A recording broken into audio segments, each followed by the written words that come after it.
ডাক্তারই দে। কাকা আপনি কোনো কথা কইেন না, আসলে কাকার পায়খানায় যে জীবাণু ওইটা জম্বির ইনফেকশন হয়েছে বেশি ভয়াবহ। তাইলে ডাক্তার সাহেব হেয়ার জ্ঞান ফিরবো কেমনে? আসলে আমি অনেক বড় ডাক্তার তো, যেহেতু তার পেটে জীবাণু আছে তাই উর স্যালাইন গুলাইয়া তার পিছন দিয়ে দিতে হইব। ওর স্যালাইনের দরকার নাই, অনেক বড় ডাক্তার তো আপনি, আপনি মুহের কথাই জীবনে ক্লিয়ার হয়ে গেছে। আগেই তো কইছিলাম ডাক্তারই দে। দাঁড়ান, চিন্তার কোনো কারণ নাই, আপনাগুলোকে আমি আছি। আজ পর্যন্ত জম্বি আমার গায়ে একটা আছরও দিতে পারে নাই। একটা দিছিল আর কি।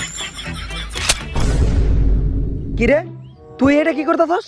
ভাই হাত দিয়ে গুলি করার চেষ্টা করতেছি, টিকটকে দেখছি হাত দিয়ে গুলি করে মানুষ মারা যায়। এইটা জম্বি, টিকটকার মতো বোকাচো জানা। তাইলে এখন আমরা দাঁড়িয়ে আছি কে? আমরা জোয়ান মানুষ, আমাকে শরীরে তো জোর আছে। কাকা তো বুড়া মানুষ, কাকা তো দৌড়াইতে পারবো না। কাকারে তারা আমরা পালাই কেমনে?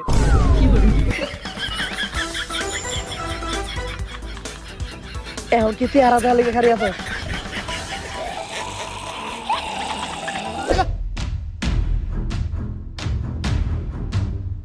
এই আমার একটা জিনিস পাইতাছি না। ভাই আপনারা কি ভাবছেন আমি চুরি করছি? হ্যাঁ,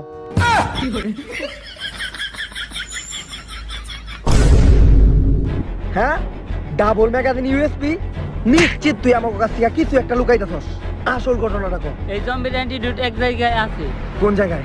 ওই জায়গায় খালি হাতে যাওয়া যাবে না, ওই পুরা জায়গাটা জম্বি দেখিরা। এর জন্য আমাগো অস্ত্র দরকার। এইটা আমার হাতে থাকলে আর কিছু লাগবে না।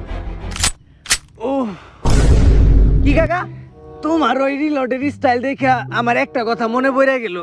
কি? ওইটা তোমার কাকিরে জিগাইও।